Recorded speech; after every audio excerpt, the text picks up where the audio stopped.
స్ఫూర్తి India news కు స్వాగతం. బులెటిన్ లోకి వెళ్లే ముందు మన ఛానల్ ను ఇంకా సబ్స్క్రైబ్ చేయకపోతే ఇప్పుడే సబ్స్క్రైబ్ చేసుకోగలరు.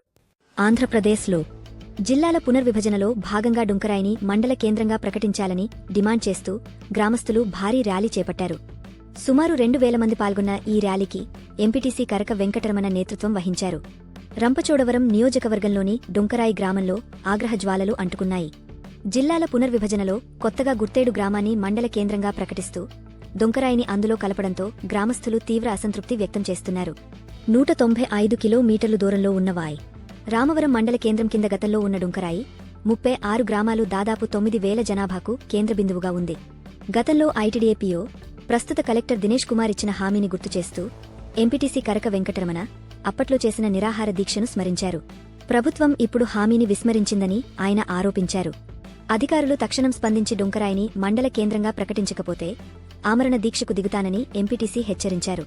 ఈ వీడియోను మీరునో కాపీరైట్ భద్రతతో మీరునో వాటర్మార్క్ లోగో లేకుండా ఒరిజినల్ వీడియోలు మీకు కావాలన్నా లేదా ఇలా మించి అందంగా ఆకర్షణీయంగా ఎడిటింగ్ చేసి మీ లోగోతో పంపలన్నా సంప్రదించండి. సెల్ నెంబర్ 9581132322 లేదా ఈ వీడియోలో డిస్క్రిప్షన్లో ఈ లింక్స్ క్లిక్ చేసి మీ సబ్స్క్రిప్షన్ నమోదు చేసుకోవచ్చు. లేదా ఇప్పుడు స్క్రీన్పై డిస్ప్లే అవుతున్న ఈ లింక్ను నోట్ చేసుకుని మీ క్రోమ్ లేదా గూగుల్లో సెర్చ్ చేసి మీ గూగుల్ ఫామ్ నింపి పేమెంట్ మోడ్ ఆప్షన్లో మీ సబ్స్క్రిప్షన్ నమోదు చేసుకోవచ్చు. Stay tune. స్ఫూర్తి ఇండియా న్యూస్. ఇది సామాన్యుడి చేతిలో అస్త్రం. ఈ యొక్క మండల యొక్క పరిస్థితి మా వైరామవరం మండలం. ఈ వైరామవరం మండలంలో మేము 170 నుంచి 190 కిలోమీటర్ల దూరంలో మా యొక్క పంచాయతీ ఉంది. ఈ పంచాయతీ పరిధిలో ఉన్నటువంటి దాదాపు 9,000 మంది జనాభా దీనిపైన చాలా ఇబ్బందులు పడుతూ ఉన్నాం. ఒక వ్యవస్థ వచ్చిన ప్రతిసారి కూడా మేము ఇబ్బందుల్లోకి వెళ్తున్నాం. మనకి మొట్టమొదటిగా సమితిలు ఉండేవి. ఆ సమితిలు ఉన్న సమయంలో అడ్డతీగలు ఉండేది. 150 కిలోమీటర్లలో సమితి ఉండేది. ఎన్టీ రామారావు గారు 1995లో మండల వ్యవస్థ తీసుకొచ్చిన తర్వాత మండలాలు ప్రజలందరికీ దగ్గరైనవి. మాకు శాపంగా మారి కులం సర్టిఫికెట్ తీసుకోవాలనుకుంటే వేలాది రూపాయలు ఖర్చు పెట్టుకొని ఇంచుమించుగా 4-5 రోజులు ప్రయాణాలు, అలాగే అక్కడ వెయిటింగ్. వెళ్ళిన వాళ్ళ అదృష్టం కొలిది అక్కడ అధికారులు ఉంటే పర్వాలేదు. అధికారులు లేకపోతే కనీసం అక్కడ భోజనం సదుపాయం కూడా లేనటువంటి వైరామవరం మండలం.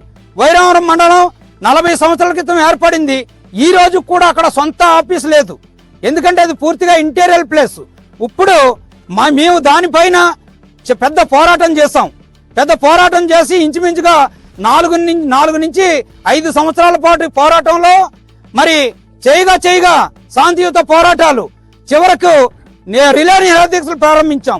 రిలే నిరాదీక్షలు 147 రోజులు మేము కొనసాగుతుంటుండగా ఇప్పుడు ప్రజెంట్ అల్లూరు జిల్లా కలెక్టర్ గారు, మాకప్పుడు ఐటీడీఏ పీఓ గారు దినేష్ కుమార్ గారు వారు స్వయంగా వచ్చారు. అంతకు ముందు అనేక పర్యాయాలు వచ్చినప్పటికీ మేము లిఖితపూర్వకమైనటువంటి హామీ ఇస్తే మేము దీన్ని విరమిస్తామని చెప్పేసి వారికి విన్నవించడం జరిగింది. దానికి అనుగుణంగా ఒక లిఖితపూర్వకమైనటువంటి హామీని మాకు సంతకం పెట్టి, ఇది దినేష్ కుమార్ గారి సంతకం అండి, సంతకము పెట్టి మాకు హామీని ఇచ్చారు. ఇది ఒక వారం 10 రోజుల్లో కార్యక్రమం మొదలైపోద్దండి అని చెప్పేసి డొంకరాయి ప్రధాన కేంద్రంగా మరి ఈ యొక్క మండలాన్ని ఏర్పాటు చేస్తున్నామని చెప్పి దీన్నే CCLAకి పంపాము. ప్రభుత్వం దృష్టిలో పెట్టాము. మీకు తప్పకుండా అవుద్దంటేనే మేము అప్పుడు వారి చేతుల మీదుగా నిమ్మరసం తీసుకొని మేము యొక్క ఉద్యమాన్ని విరమించుకోవడం జరిగింది. దాని తదంతర పరిణామాలు, దాని తర్వాత ఎన్నికలు రావటం, ఈ ఎన్నికల సమయంలో వాళ్ళు కొంత సమయం తీసుకుంటున్నారు అనుకుని వెయిట్ చేసాం.